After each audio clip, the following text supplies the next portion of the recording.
This is Tech Ambassadors on October the 3rd. Incredibly, it's the autumn, and I think this is I'm losing track, fourth or fifth session. And thank you for all the work that you're doing out there. We're making progress slowly but surely, so that's very good. Just to recap some things I mentioned in all the broadcasts, we have all these web pages, lots of resources on them. We now have our own Tech Ambassador page where that's where we're going to archive all the recordings that are edited, and I edited them down to the smallest amount so that it doesn't take you long to listen to. Everyday Tech Supports is the general page, and then we have this Tech Learning Exchange that is for other people in the business. It's funny, as I go along in doing this, everything is kind of trying to meld together.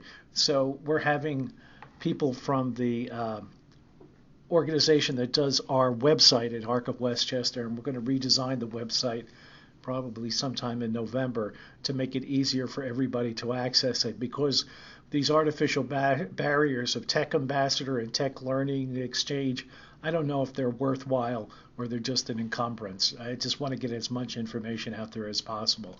And please, speaking of information, I would love to see some more people on the Slack account. It's very easy to join. You just go to Tech Learning Exchange, slack.com. You start talking to people, asking questions. Allison in our Choices program was asking questions about if I had any information on cyberbullying and social media, and I was able to say yes. We've done some presentations on that, and there's been other organizations that have done great presentations, so that's a perfect kind of question for Slack. Somebody else asked, what do you do about when you start getting multiple, like 50 iPads in an organization? How do you keep track of them? This is a way for us to exchange information, so please go onto the Slack account. Today I'm talking about something I mentioned last week, but I went into depth on it a little bit more. My assistant, Daniel Foster, who you may meet someday, I hope you will, he went out to this website, and after I've been to the locations, I've seen how many desktop computers there are, and we might as well take advantage of them. And so I'm trying to find some free stuff on the web that may help us. This one is done by two speech therapists, and it has some exercises you can do to improve social skills amongst individuals. Let me go to their site for a second. So some of their site is for pay, some of it is free. The game section of this site is free, and they have 3 games you can use: Emoji Match, Quiz Show, and Hot Topic. Okay, we're just focusing on the Quiz Show and the Hot Topic. In looking at the Emoji Match, we found out that the icons they use are very hard to tell apart, and it could be a real frustrating experience. So let's go on to the Quiz Show. This is definitely a good resource, not only because it's free, but it has some really interesting features to it. And the hard thing is that you really need guidance in this. You have to go and drill down in the sites, like on the Quiz Show. You drill down, and there might be some questions that you may have to put in simpler terms for people to understand. So I'm just going to back up a second and get back to the website. Let me just go show you Quiz Show. Let's go basic conversational skills. Always pick just one team. You know, it'd be great if we just started conversations. I'm not looking to have a big competition on this. So here it is. Why is it important to give a reason why you have to end a conversation? For example, if you're talking to a friend on the phone and have to say, I have to go, you can say it's time for dinner, so I have to go talk to you tomorrow. Why is it important to say that? Or why can't I just hang up the phone? I'm finished with the conversation. We give a reason to end the conversation so the other person knows we're not stopping because we don't want to talk to them. So this is a simple exercise, and there's not only one answer. They only have one answer on here, but you can have a lot of different answers. But it's a great thing if you can facilitate a conversation with the students. Let's go to another social skill. If two people are in a conversation about how much time should each spend talking, well, I'm only interested in the conversation and he can just listen to me. Is that the right answer? I don't think so. So, again, we're trying to teach people the tennis game of conversation. You say something, pick up on what they say, and back and forth, back and forth. What is the topic of a conversation, which is a very important thing. You'll see it in the next game. It's a real important thing. It's the subject. It's the thing that you're talking about. And give me some examples of topics of conversation. How's the weather? How was your weekend? What are you doing this weekend? How's your new job? How's that great iPhone that you have? Whatever. It's a good exercise to go through with the guys. It's online. It's a free activity. You just go to that URL. You need a staff person to guide you through the exercise. And you may have to rephrase some of the questions, but it's a good way to have a conversation. Don't go crazy. You can set up to have 6 teams, but that's not really what we're really focused on. You have to read the questions and put them in simpler terms depending upon your audience. The same goes for the sample answer. If the answer is too complicated, put it in terms that everybody can understand. Now, the other game, Hot Topic, it's a really simple game. This is from my days of doing self-advocacy. This was always a very important topic because we would get up in front of a group of 20 people talking about self-advocacy, and then somebody starts talking about, well, that job that I had that they fired me at, and the whole conversation goes sideways. And so I always encourage and tried to make it happen where people would stay on the highway, not take an exit, and focus on just one topic. So in this game, again, keep it simple, number of teams, just one team, one round duration as short as possible. Yikes, that's loud. And round one, let's go. Start. Get jazzy music. Wow, that's loud. And what they do is give you a topic. And so you could have a group of 10 people or how many, and just stay on that one topic. In this case, it was sports. So talk about sports, and then somebody says, I had a great donut this morning.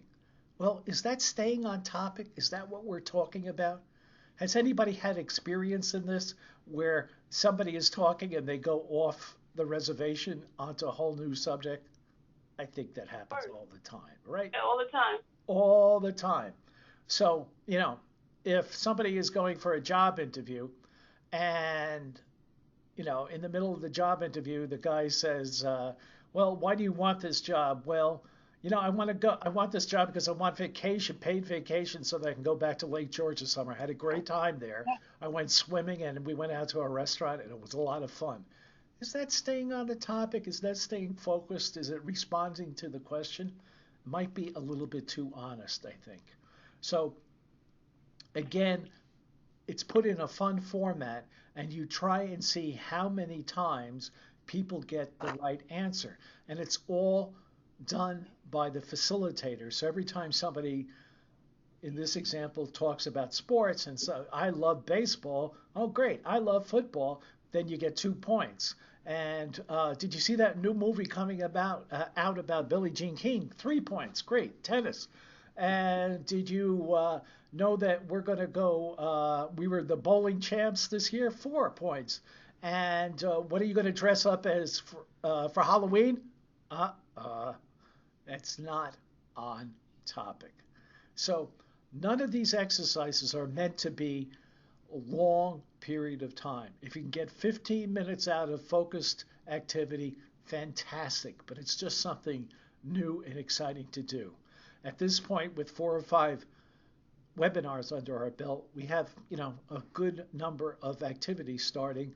Kathy is assembling them all into a book, and, maybe by the end of the year, we'll have a big fat book where, when you have a quiet moment and you're inside a day program or you're working with somebody as a job developer, you can just say, hey, let's have, a couple of minutes and we'll focus on something.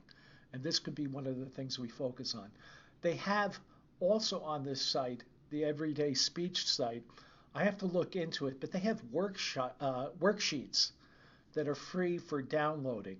I'm not going to Nice. recommend them until I spend some time. Have you spent any time, Kathy, on it? No, no, not yet. But I will. But Yeah, that'd be great. That'd be great for the quick pick lesson binder because you need stuff that you can that's tangible also that you could just take out. right. And Yeah. I'll have Daniel look into this worksheet thing, but like, these are, you can search by all different kind of worksheets. That's on directly on the website.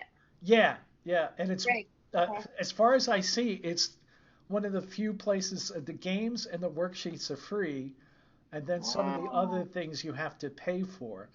And maybe down the road we can scrape together a couple of pennies and buy this stuff, but it's at least a good place to start. So, like, yeah. if I was doing, say, like, let's see what they have for social skills here. By type, say, like a sorting workshop, worksheet.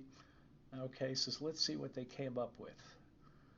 And they're all PDFs, conversation do's and don'ts. Let's see what this is. Oh, that's great. Because that has to do with what you just showed us in that game. Yeah, so it could reinforce it. Yeah, that's good. Here's changing the subject to suit you. That's just what we were talking about. Nice. Yeah. Should you say excuse me or just leave in the midst of a conversation? And I have this gentleman that calls me every day just to check in, and it's nice that he's a long time ago he hardly said a word. Now he tells me about his day, but I have yet to hear from him the question, and how was your day? I know everything about what he's doing, but nothing about what I did that day. So it's not gotten to that point of conversation, but he's come a long way where he's talking about his day. So that's an accomplishment. And maybe a year from now he'll call me up and say, Jordan, how was your day at Ark of Westchester? From my lips to God's ears. That would be great. Cool. So we'll have to investigate this and maybe come up with a list of things that we think are helpful. Again, so much of the assistive technology world is focused on the K to 12 age range, and we want to make sure that we get things that are appropriate for the age range that we're dealing with. So we may have to weed some of these things out. Mhm. We're not going to have playroom battles or schoolyard battles, but we may have conflicts at work. So we just have to adjust it for the audience that we have. That's it for me today. I'm not going to spend more time than I need to because I know you Right. guys are all busy, but I'll have this and last week's edited by tomorrow morning on the website. So go forth and enjoy. If anybody has any other topics, please let me know and I'll investigate it. But we just keep plunging ahead and having lots of fun. I hope you are too. So thank you for all your work. Have a great afternoon. Enjoy the beautiful weather. Thanks, Jordan. Take care, guys. Bye.